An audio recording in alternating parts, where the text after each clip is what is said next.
Number of high-profile shootings in the US in recent years.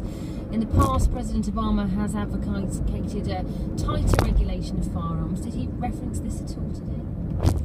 Well, interestingly, what people have been saying following this incident, actually a lot of soldiers and other members of the military have actually been advocating more guns. So they've been suggesting that soldiers should be allowed to carry concealed weapons on bases, which they're not currently allowed to.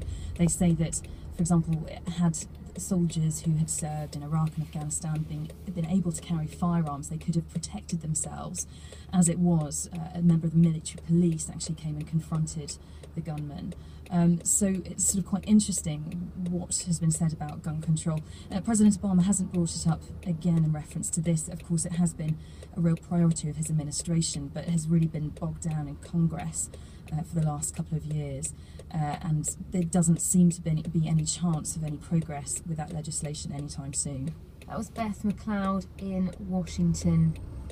Here in Europe, 2 Swiss pilots have unveiled their second solar plane, which they plan to fly around the world in 2015. It was presented to Switzerland's Payerne Air Force Base, and it's seen as a bigger and better version of the single-seater prototype that first took flight 5 years ago. Victoria Gill's been finding out about this unique project. This is the plane that its developers say will be the first to circumnavigate the globe using only the power of the sun. Solar Impulse 2, it's called. It's made of carbon fibre, making it extremely lightweight. It weighs about the same as a family car, but its wingspan is equivalent to a Boeing 747. And I'm joined by Bertrand Piccard, who is one of the pilots who will be flying this plane on its journey around the world. Hi Bertrand, very nice to meet you. Likewise. So can you tell me, first of all, we've been looking at this plane, it looks incredible. Why does it have to be quite so huge? Remember the Walt Disney animation of Dumbo, the elephant that was born with ears that were so big that everybody was laughing, but these ears allowed the elephant to fly. And this airplane is the same. With a 72-meter wingspan, the specialists in aviation were laughing. They thought it could never fly because it's too big and too light. But this allows to reduce the drag, to have more surface for the solar cells and be more efficient to be able to fly day and night just on solar power with absolutely no fuel.